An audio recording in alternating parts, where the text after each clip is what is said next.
Everybody, thank you so much for tuning in and welcome to episode 6. We have a dear old friend of mine here joining us, me and K-Pop. Um, K-Pop, how you doing? You're looking fresh as always. I'm doing well, Johnny from the blog. Hi, Clayton. Thank you so much for joining us. I am so grateful for you being on here. I really am. I know I said that to you before, but I have to tell you again, my gratitude for you being on our show is amazing. My grandmother would I'm in say the you middle were of a legend. hurricane. I'm in the Yeah, middle of a hurricane right now. So if I get blown away, just know I love you guys. Hey, if you get blown, we can't stream it on TikTok. I'm just saying. community guidelines and all. All right, so let me tell you a little bit about Clayton. Clayton's a paramedic in one of Canada's busiest urban services. Father of two boys, 10 and Hey. 17. Husband to Natasha for the past 18 years. They've been married 18 years. She's a daycare owner, wife of the same two boys. Wife to and mother to the same two boys as Clayton. And Natasha is an MS survivor, diagnosed with asymptomatic in 2019, currently receiving, help me out with that word, Osrevus? It's Ocrevus is the name of it. It goes by another generic name, but it's super long-winded, so we'll just call it Ocrevus for now. Ocrevus B-cell infusion Awkwardness. treatments every 6 months. Clayton, Well, I'm she's a warrior, and She's good. please let her know that we're rooting for her over here because I am. She's become one of my favorite people after I read all about this. So keep Yeah. going. No, she's something else. She's a trooper. She never lets it show. She's good with the kids. She's a wonderful human being, and I'm very lucky to be married to her for so long. You are, and I'll just add in, she's freaking hot too. That's just my personal opinion. She's a freaking Can I get a snack. description? Can I get a description? Uh, how would I Is describe she a her? She's a brunette. She's short. She's just pocket sized. I like him that way. So yeah. I don't know how to describe her. She's a hottie. She's my wife, and I love her to death. I'm gonna show you the What's pictures on his your Facebook. He oh definitely punched above his weight on that one. No offense, Clay. No, hey, I'll take it. I'll take it. a I'll take it. Chris, you want to take us off? You want to go for the first question we have? yeah? So I have a off random question. How long have you been living in Canada for? Are you from there originally? Yeah, yeah. So I'm 37 years old. Been living in Canada my whole life. Yeah, A prairie boy. prayer boy. I've always wanted to go to Canada. All right. So let's see that I not copy it right. Just give me a second. Bear with me. I got this. Okay. So I have. I probably didn't screenshot all of it. So We don't have to go in anyway, a I'm gonna. particular order. Yeah, I mean, whatever you Okay. come up with. Cool. Yeah, there's no Cool. order. We're Okay. not the most So organized people. all right. All good. We both suffer from severe ADHD. We're all So neurospicy on this call anyway. So Yeah. yeah. see, Clayton, you're the man. So I want to know, being with dealing, with your beautiful wife's condition, what does it impact you as the husband and the children? Are you guys a great support group for her? Like, which I'm sure you are, but how do you support what's going on with her to make her feel physically better and internally better at the same time? I think the best way to answer that is it's kind of ever evolving. I take my role supporting Natasha as whatever she needs at any particular moment. Sometimes that's physical support, sometimes it's emotional support or mental support. Sometimes it's just to be there and just kind of be around her for emotional releases. You know, like I said, she was diagnosed asymptomatically initially, so she didn't have any symptoms of MS when she was diagnosed. That was about 6 years ago now, 5, 6 years ago now. So she's since progressed to having some symptoms. So my role has changed drastically in that time, from more of a emotional support or a mental support to somebody who's now, so I have to do physical things and helping her. She's not consistently having symptoms. Like I said, today was a good day, but when she does have kind of her bad days or her off days, my role becomes more of a physical support, right? Helping her do her daily tasks, bathing, cleaning, all that kind of stuff, right? As well as the household chores, right? So cooking, cleaning, all that kind of stuff. That's got to So what be is a incredibly bad difficult. Oh, no, go ahead. what Go ahead. is a bad day like? Like what do you consider a bad day? Well, I mean, right now she's asymptomatic, so she's not having any Okay, pain, so she's not having any neuropathy, any of that kind of stuff. When she does have bad days, they generally vary. Usually, because of her B cell infusion treatment, it is every 6 months. So we notice that around month 5, month 4.5 ish is when the symptoms kind of start to progress a little bit. It usually starts with okay, fine motor skills type things. Hands and understand. feet tend to go numb, some pain, some tinglings in her extremities, and then sometimes it can progress to the point where, like just the other day, she had a hard time walking. Right, so she was kind of she does carry a cane with her wherever she goes, just in case she has these symptoms when she's out and about. But yeah, sometimes they can progress so bad that I have to carry her to bed, kind of a thing, right? So yeah. That's got to be incredibly Okay. difficult. I mean, but I mean, honestly, just Absolutely. hearing this and knowing what you go through as the head of your family, and this is not a anti-feminist thing. Yeah. Uh, it's okay to be traditional in those senses of, you're the dad, you're the husband, you're the paramedic. I mean, you know this field, and being in that situation can't be easy for any father or husband to go through this. So let me ask you, in your own mental health and coping with these situations, how are you holding up? Like, it's hard to be that bridge that holds everybody up. How are you handling it yourself? I would say, I'd be lying if I said I'm thriving. There's obvious challenges. There's obviously things that we go through.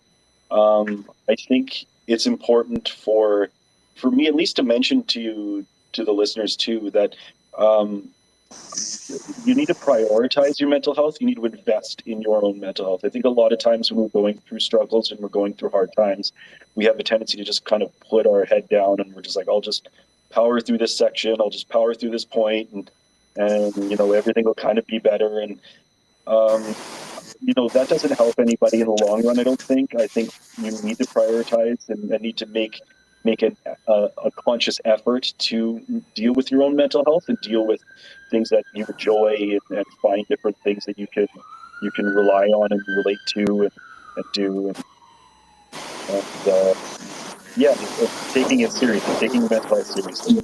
Yeah, a lot of times we go into survival mode. K-pop, Right. where you're just going into survival mode. You just get through, get through, get through, get through, and then by the time you come out of A, the situation, or B, realize what you're involved We in. Can't hear you, K-pop. sorry, because There somebody you keeps go. calling in. Can you hear me? I can hear Yeah. you now, but your video went off. Hold on, I know it went out. I'm sorry, guys. I'm coming right back. No Promise. No. problem. All Good. right, here I am. Yeah, me and Johnny actually, we both. I deal with mental shit. I deal with mental problems all day internally as a mom of four. Um, I have friends. I'm a parent. I was gonna be an EMS worker too.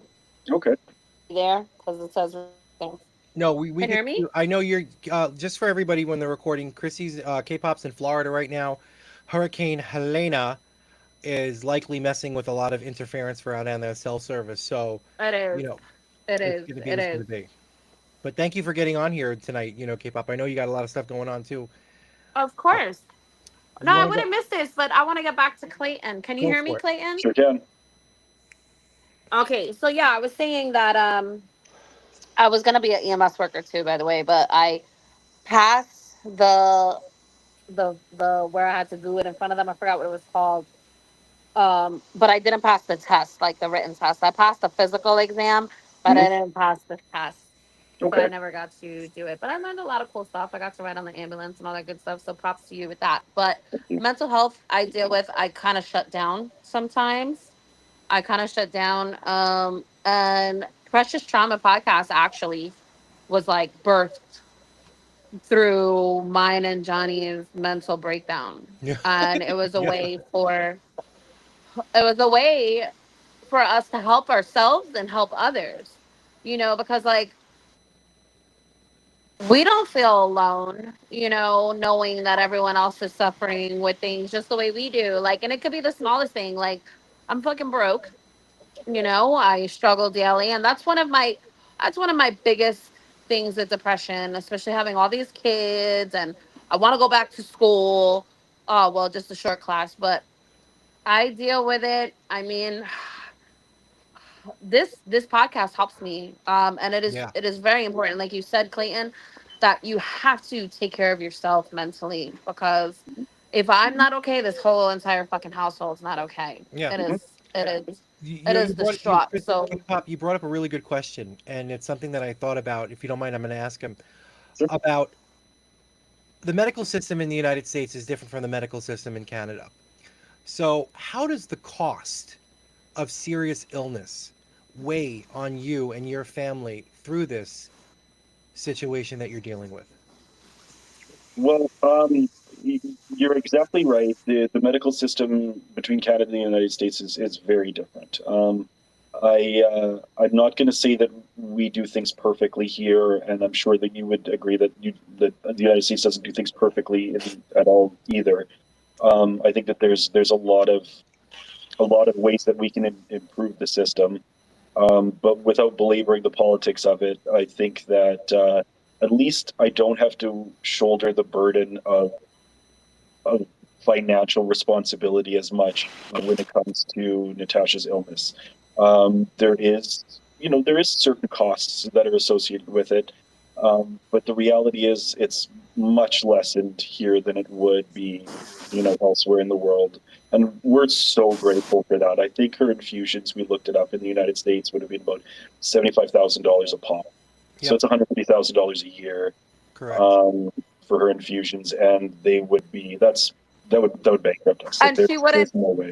The problem with the problem with the states is that they find other things more important than help that people actually need. Yeah, You know, like, and I'm not gonna get into it because I'm gonna no, stir up a whole pot. yep, And I'm gonna enrage people, I'm sure. But see, I'm grateful for you guys that you're up there, Mhm. and she has to get these kinds of medical treatments, because who can afford to live and survive, and no, like you're gonna be sitting out there robbing banks, Yep. to help your wife, live, Yeah. and who Absolutely. wouldn't do that, because I 100%. would, I 100%. I would, when it comes to anyone that I love in my family, especially my family, Mhm. if God forbid, like, I mean, if somebody has a bad medical condition and we can't afford it, it's just like, hey, I'm sorry, I don't know. Yep.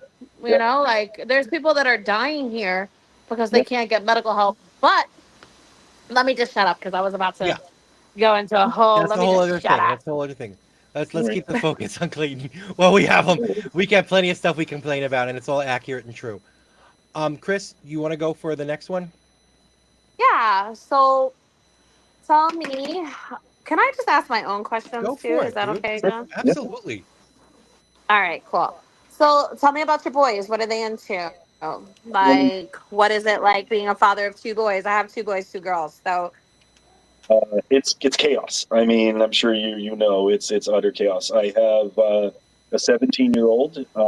My son is 17 me years too. old, and he's learning to drive. Pray for us. He is I'm praying. he's a good kid. He's got a good head on his shoulders, but he's a typical 17-year-old. Like I don't know what I'm talking about. Like I can't tell him one way or the other. He's got to figure out his own way the hard way. And I was the same way. I was stubborn and bullheaded too when I was his age. So I can't even fault him for that. He comes by it naturally, right? So he's a good kid. He's got a good head on his shoulders, and he used to be in a couple sports. Now I think his focus is mainly on girls, and it's kind of sports has kind of taken a back burner to that for now. To the new sport. Um, but yeah, exactly, right. But and then I have my youngest. He's 10 years old. He's into basically anything that has a motor. That's his big thing right now is quads, dirt bikes. We live out in the country out here, so he's got ample room to drive and smash things up and fix them again and all the kind of things that he likes to do. So um, he he's a good kid as well. He's trying to make friends with everyone, and both my kids seem to be really easygoing, especially when it comes to Natasha and her illness. they've really kind of stepped up. We I'd we say, lost you know, K-pop. my youngest is I think my youngest is a dad's kid.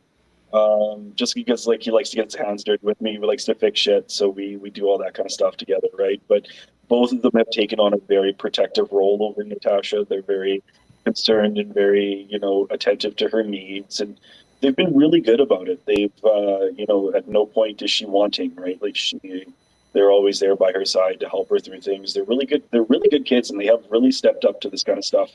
And I have to applaud them, and I do as much as I can. I tell them all the time that I appreciate them and they're good kids. And, you know, I think that, yeah, and I think it's important to note that, because I don't know a lot of other kids in this situation, but I don't know if a lot of other kids would be the same way, be so good with their parents. I think you lucked out, and I think that it speaks to your and Nat's raising of them, and you know, you raise compassionate, well-adjusted young people, and you know, I hate to say it, there are a lot of kids in situations who would not react to that. There wouldn't be an understanding of what the situation is to where they would react what we would consider badly to it. But it's not reacting badly. It's just that, you know, that's how they're coping with their situation that they're dealing with. And you Yeah, know, it's hard. Mom and dad are essential to everything, and something goes yeah, wrong with mom, you know, it's scary. But you know, again, that 100%. speaks volumes to you guys and your method of raising your kids. Thank We you. lost K-pop a little bit. I think she might be having some issues down there because of the hurricane, so we'll just wait for her to pop back on. But we'll continue up a little bit. I want to talk about when me and you met, when we're on a game. We're not plugging it because we're not getting paid from it, but it involves Star Trek, and you command a fleet. That's all I'm gonna say. And Shep 86 over here. That's right. Yep. We were playing, and we were kind of we were hard bought it. Like I was into it, you were into it, we were all into it. That's You know, right. Tim was into it. We were just like, you That's right. know, it was every day. It And was. when we were playing, that's when COVID hit back in 2020, when it started to hit really bad. And got to tell you, you know what you went through up there as a paramedic. Can you tell us a little bit what that was like? I know everybody's thinking COVID's past, but you know, it's still there. It's still happening. You Yep. know, people are still denying vaccine viability, and I respect everybody's opinion. But you know, you're Yeah. entitled to do with what you as you please. You shouldn't be Yep. forced to take anything by the government you don't want to. Hey, I agree 100%. Yeah. Can I you talk a little bit how it was during the Yeah, first months? Because I remember you were just, they were burning you out. absolutely. The burnout was real, and I don't know if it's really gotten any better since then. If I'm going to be entirely honest with you, the call volumes being what they are, now there's the socioeconomic issues. I'll touch on that in a second. But Sure. I think what really, what was really the biggest issue with the pandemic when it started was the lack of information that we got, and the lack of support from our management, our supervisors, and the general health community as a whole really became problematic. We didn't know a lot going into this pandemic. We didn't know what it was really going to do, what the symptoms were, how it really affected people.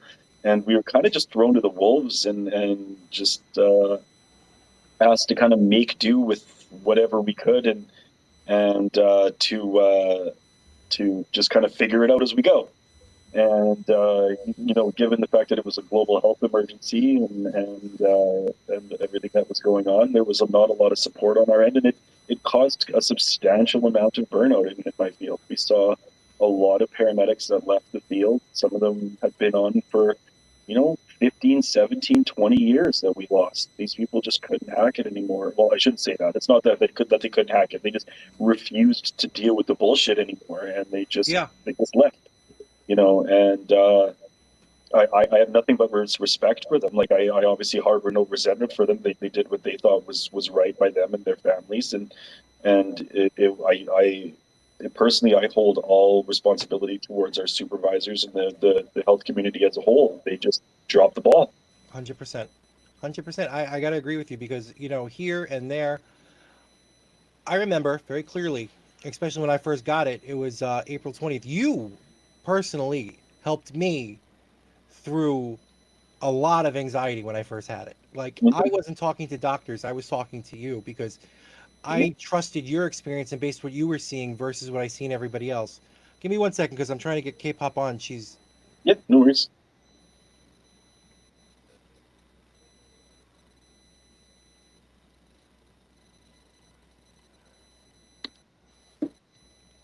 I'll just keep going on this until she gets back because she's gonna get back in. Yeah, no And worries. for me, talking to you was like really. There she goes. There you go. Did you hear us when we were talking K-pop? I heard Clayton, I know, could hear me. I'm sorry, guys, for this total interruption. I'm just gonna go outside so you can see how fucking windy Oh no, you it don't gotta really apologize, is. girl. You lady, you're in the middle of No, a but I freaking. just, You're in the middle of a hurricane. I'm not in Candace anymore. But look, you see it? Can you You hear look it? good. Wait a second. Hold on. Show me your face again. Hold on. Hold on. You're looking pretty fire, girl. You're looking snackish. What's going on? I mean, you Nothing. always look great. I'm Makeup. saying you always look great, but you No look sunset. particularly bangable right Thank now. Sorry, Clay. You know. All good. All good. So, Chris, we were just talking about. We were going over what the differences in COVID when I had it. We're talking about Clayton as a paramedic, and you know, when I first got COVID, he was going through me. Oh, he was going through me. Oh, Dios míos. No, I was going to him, getting my information from him, and then even when I wound up recovering from COVID, I was talking to him about my long-term COVID, which I had that nobody knew about, didn't know existed. He was the first I person that have that. brought that information to me that that was a thing. Before any doctor in this country would even take me seriously, he introduced me to that theory. So I appreciated that greatly. You're very welcome. I can't see why. Like, I mean, I had just known that you were going through something, and I hope that my information was helpful to you because, like I was saying, the worst part about when this pandemic first happened was the lack of information. None of us knew anything. No, So, they didn't. How was it for you down Well, in Florida, K-pop, when COVID first hit? well. Long story short, can you guys see me? I just Yes, want to you're make good. sure. You look snacky. Okay. So I moved down to Florida from New York. February 29th, 2020. So COVID was just like brewing. It wasn't nothing nobody was really taking seriously. And I remember my old boss was like, "Oh, you know, the Wuhan's gonna come and it's gonna be big." And I'm like, "What the fuck are you talking about? Wuhan?" Right? So then I started seeing people buying all these waters and shit. And I'm like, okay, everyone's bugging out, right? I come down here and I'm homeless because I just decided to pick up New York and leave looking for a place. Not that I was homeless, I had the means for it, but I was looking for a place. I just said, fuck it, we're gonna get up, we're gonna leave. I stayed with my friend for 2 weeks, found the place in 2 weeks, then COVID fucking banged. Okay, COVID banged. All of a sudden, I started seeing waters being gone, toilet paper being gone. I go into a store, right? Just moved to Orlando, decided to go out by myself one day, explore. And this guy is like, "You better get a gun.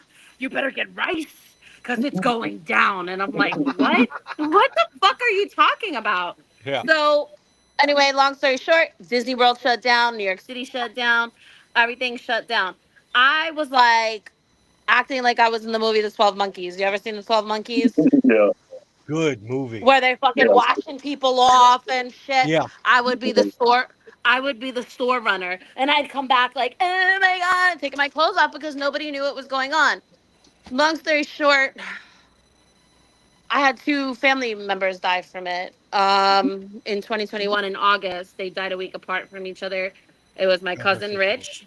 Fucking rest in peace is my cousin, my brother.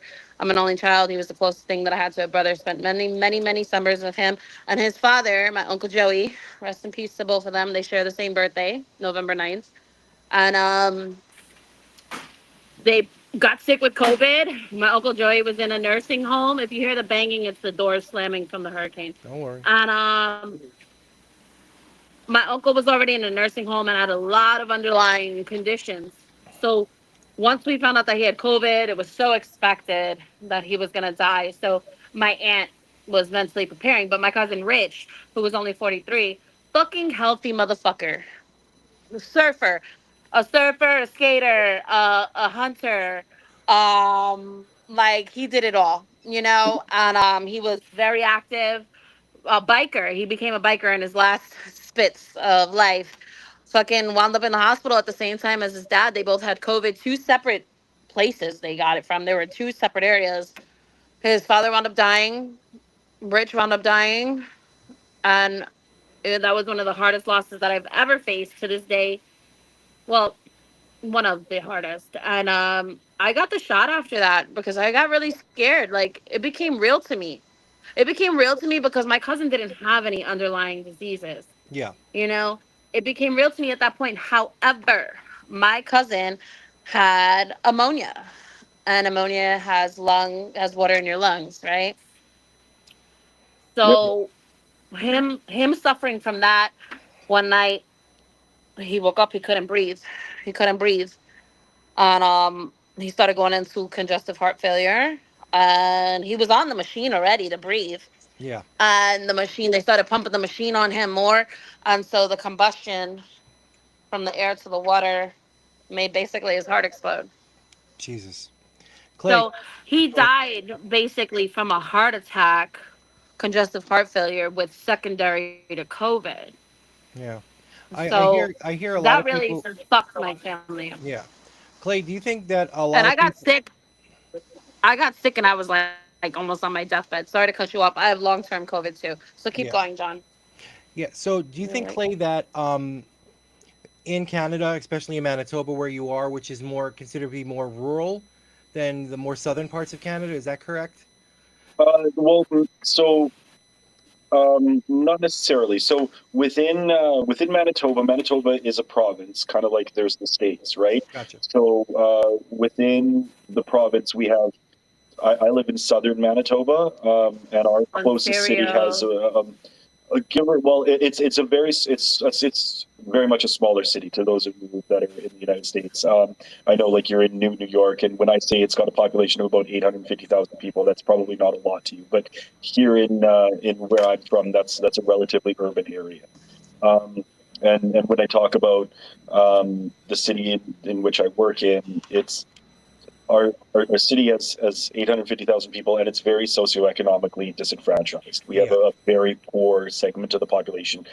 Um, that being said, like we do have affluent individuals as well, and we have the middle class and affluent, but a lot of the population where I live is socioeconomically disenfranchised. They're poor, and That was a great word you used, by oh, the way. thank you. But yeah, That was a their great word. their poverty is a very very real thing where I work. We have one of the highest homeless populations in Canada in our city. Drugs are a real thing, Mhm. especially when you're talking to segments of the population that are poor, that are socioeconomically disenfranchised. Um, there's the violent crimes, there's all of the stuff that comes along, right? And I'm not trying to paint anything by a specific brush, but No, no, of the course. statistics are the way that they are. In poorer segments of the population, certain things are the norm, and violence, drug abuse, and even we're talking like health concerns. If you are in a poor part of the population, you don't have the ability to buy the healthier groceries. You don't have the ability to, take off work if you need to go see a doctor. You don't have the ability to get certain things that people would Yeah. normally contribute to their health, right? So, there's a lot Yeah. of what I'll call like secondary health concerns involved in populations that are, poor or socioeconomically disenfranchised. There's things that other segments of the population just don't think about. If you're affluent or even middle class, you don't realize that it's hard for somebody to take time off to go see a doctor. Like if you got unless you see it on a regular basis, you don't realize that sometimes if you're homeless, struggling, and living on the streets, that methamphetamines or opioids are the way to escape. They're kind of the only reason. Of their way to get it to escape. Yeah, exactly. So, and I mean, like people who live in other segments of the world don't realize that those are conditions that are predominantly in poor communities. Do you think that the indigenous people in the area that has a higher population in Canada, in Manitoba, are given the same or struck with the same or more so of, say, mental health issues based on rampant or higher drug uses in their different cultures and systems? Uh, yeah. I mean, I wouldn't be able to quote statistics Sure, sure. specifically, but based on purely anecdotal things that I've Yeah, seen, your there is opinion, a. your personal opinion. This is not about what statistically national polls are taking, everything. This is just what you see, what your experiences are. I mean, from my experience, I see a lot of drug abuse. I see Yeah. a lot of mental health concerns. I would say that honestly, 80% of the calls that we go on have some mental health component. Whether that's anything from a fear of calling 911, a fear of having they maybe had a bad healthcare experience in the past, and so they're scared to call 911, or they think they might get in trouble with the law if they call 911 if they're overdosing or something to that effect, or something where they like they're having a psychotic episode, or they're having Yeah. a mental health breakdown, or they're having something to do with that. Like we deal with it all. And I mean, maybe my vantage point on it is a little bit skewed because I work 911 emergency service, Mhm. right? Like I see a lot of people, but a lot of the calls that I go on have a mental health component to them. Yeah. And I think it's important for Really? paramedics or for people who work in emergency healthcare to be cognizant of that, Oh, to be, absolutely. you know, approachable, and to be compassionate and caring for the individual. And sometimes you got to bring out your dad voice on calls, right? But Yeah. sometimes you got to know how to not do that. You got to know how to kind of be compassionate, caring, and understanding, and realize that people are going through some shit, right? Like they, Be right, comforting to what they're going through. Make them feel comfortable. Make them. I think. I. I mean, from a town that we both grew up in, Yonkers. I Mhm. mean, the way you just described it is the same way I would describe Yonkers. Mhm. Like, um, I know you see a lot, Clayton. Man, like, have you? I mean, touching on a mental Do you health, see? I recently just took a day off work a couple days ago because we went to a traumatic call, and I won't get into specifics of the Sure. call in and of itself, but an individual decided to take their life by shotgun, Oh, and Mm, those calls are not so sorry. very, they're gruesome. They're terrible. And just leaving the call, I realized that I had my adrenaline was heightened, and I was a little bit agitated. Not that I haven't seen these things 1,000 times before, but it doesn't matter. It never gets easier to no. see certain things. And so I went home, and I have a wonderful support system with my wife, and I talked to my wife, and we had a conversation, and I'm lucky enough that with my service, and I was able to take the next day off. And my thought process being that Good. I took the day off because I don't want to have these things build up on me over years, and then all of a sudden I'm gone for a year, or I have to take a year off on stress Yeah. leave, or God forbid I do something stupid and yell at my family or hurt my family emotionally, right? Like I don't want to do that. So I just decided to take the day. We did a little bit of retail therapy, went for a run. It was nice to just kind of, just not to be at work. And Yeah. yeah, I think it's important to do that Yo, too. I think that's so fucking amazing, and I Yeah. commend you for recognizing, especially in the field that you're in, because I have a big problem with everyone in first responders. Like, you guys should be making millions of dollars, straight up, Absolutely. straight the fuck 100%. up. Every minute of your job is accountable for saving somebody's life, and you're doing that before the doctors. You're the one that has probably saved so much for the doctors to do, and you're the one that sees the cold raw Yeah, fucking shit that's there.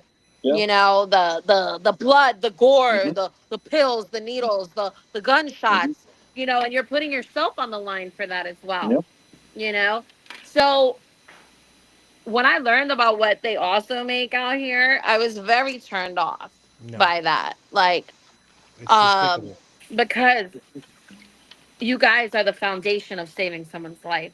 You guys, it's really on you hmm. guys, and I'm not trying to put pressure, but No, hey, no, I just want to stress the fact that paramedics, EMT workers, you guys go so thank you, underappreciated. And I want to tell you that I think you guys are fucking superstars and rock thank you. stars. I should note, and I don't know specifics, but we are, at least in my service anyway, we are paid considerably more than most other paramedic services in, well, most in Canada, and then most in the United States. I think that's one of the benefits to our healthcare system, is that what I'll call like ancillary healthcare professionals, people that aren't doctors, generally make a lot more than other places in the world, right? And that being said, there's a lot more responsibility put on us in a lot of cases. There's a lot of things that we do. We perform every aspect of emergency care that they would do, aside from diagnostics, that a hospital or resus room would do, for like resuscitative care. So I mean, there's a lot of pressure put on us. There's a lot of responsibility put on us, but we are compensated quite well for it, I think, in our service. And you deserve to be. And just like K-pop said, you absolutely deserve to be. You're the first responders. You're the first ones there. Thank you. And you just don't have my respect. You have my appreciation. Thank you very much. And we all need to remember that it's not just in the times of crisis that we have to remember the good that people are doing in your situation. We have to remember it when there are not times of crisis too, and not forget what one pandemic or natural disaster or something that comes along, to be reminded of it. We have to remember it at all times. You know, it's just, we can't forget. We just can't forget. It's important. Clay, can you hear K-pop? I can't see or hear her, no. Okay. I'm just gonna hit her up again. Again, she's having technical difficulties down there. No worries.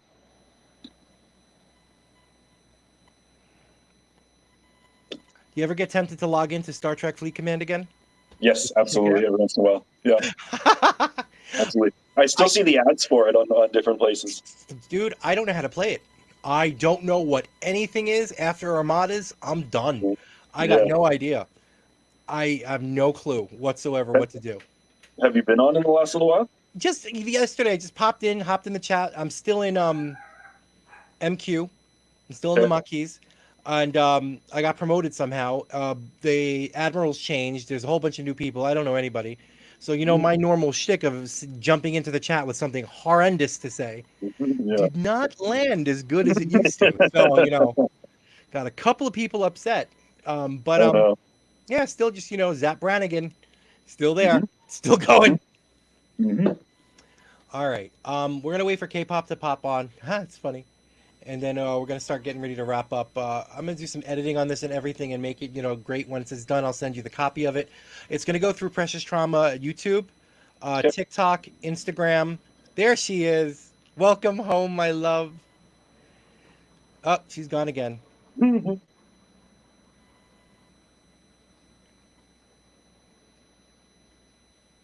right. Wait for her to get back. Like these pauses and stuff like that, I'll just edit it out. So yeah, no worries. You're there twice now. Can't hear you. Can see you, but we can't hear you. Can't hear you.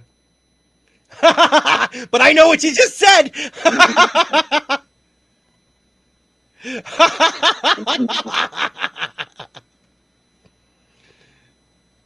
Cannot hear a word.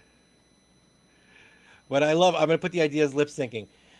Johnny on the Block, you are so amazing. I love you so much. You are like the cutest thing ever. I would leave my husband for you in an instant. I believe what she said.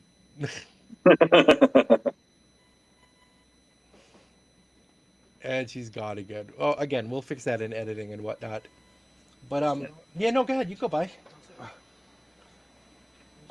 No, I got this screen thing on. Go. You can go. Yeah. You seen Chris's shoulders? Yeah, I did. You don't want to flex for him, do you? No, you won't do that. Okay. Guy's a fucking bodybuilder. Nice. Don't know why he's with me. That's why I'm trying to get thin. I'm in competition. Yeah, man. There you go. She'll be back on again in a sec. How's everything else going though? Otherwise, like up there, how are you guys doing? Well, yeah. I mean, we're chugging along. We're making do with what we can. Gotcha. Are you gonna head down to the States at any point for vacation anytime soon? Yeah, you know what? I was actually thinking about somewhere warmer. I have holidays in March, Okay. which here is usually a pretty cold time for us. So, Listen, if you want to hit Florida in March, we could arrange it because Chris's mom lives down there. I okay, would love to meet up with you down there wherever you wind up. yeah. You know what? We should let's seriously consider this actually because Star we Trek. can.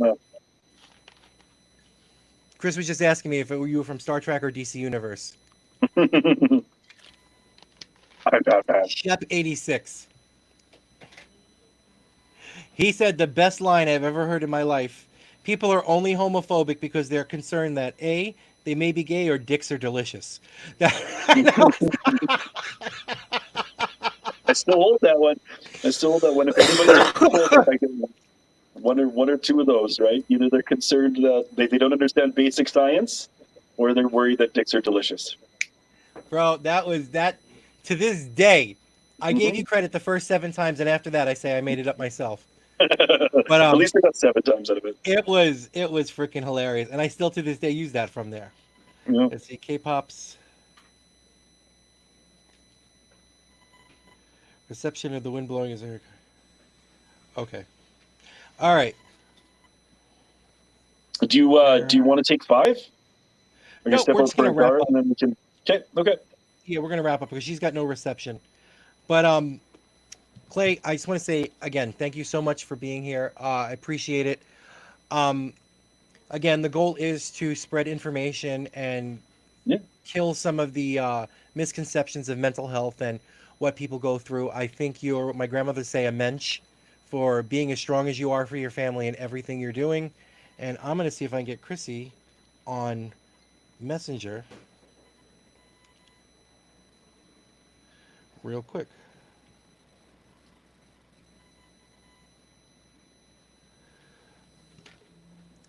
Because he got it right here. Mhm. Hold on, I'm going to kill my Bluetooth so he can hear you. Where there's a will, there's a way. There, everybody. K-pop's on Facebook Messenger. Dude, I want to share with him the PBS thing. Go They for were it. talking about poverty. You can hear her, right? Yep, I can hear you. Hear me? Yep, we can hear you good. Go ahead. This has been, even though I was cut off so many times and we didn't get to, I would love to do a part 2 with you. Sure. That'd Yeah, be cool. absolutely. Yeah, 100%. Yeah? Yeah, I'd be happy to come Okay. on. Because I would really love that. Hence, there won't be any hurricanes, hopefully. I appreciated everything you've shared. I have a lot of more questions for you, so that's why I'm like, dude, you have to do a part 2 without interruption. You know, Yeah, unless it's for the 100%. kids or something. Cool beans. Hey, K-pop, why don't you take us out? And we're going to do our wrap-up right now. Go for it. Okay, so I just want to thank, first and foremost, our very, very important VIP motherfucking guest, lifesaver, literally, Clayton from Canada. Hey! Hey! Hockey, yeah? Are you a hockey fan? I can be. I work too much to be a hockey fan. He could drink Dude, the beer. feel you. Yeah, I can drink the beer. Feel you. That's right. But I wanted to say thank you to our listeners. We love and appreciate you, babies, always. And Clayton, we're coming back for part 2, so make sure you stay tuned for part 2 because K-pop right here got some more questions. Awesome. Bye, guys. This was a great idea for you to call on Messenger. That's actually really freaking cool. The way that popped up over there. See, this is K-pop. That's the power of ADHD. Yeah, there you go. No matter what, Listen, she figured out the problem solving. We figured out the problem quick. Long story short, like when I was younger, my bra strap broke. I couldn't fucking do nothing. I stapled that bitch right back together. We went on with our day. Just saying. Nice. Necessity is the mother of invention. That's All right. right, K-pop. Talk to you later, love. Bye. Clayton, thank you so much for being on. Really appreciate it. I'll send you the copies after it's edited and everything. This was great. Yep. Dude, it's good to see you. Won't be a stranger. We'll just keep being strange. Absolutely. That's right. Talk Take to you later. care, My man. best to Nat and the kids. Will do. Bye. Take care, man.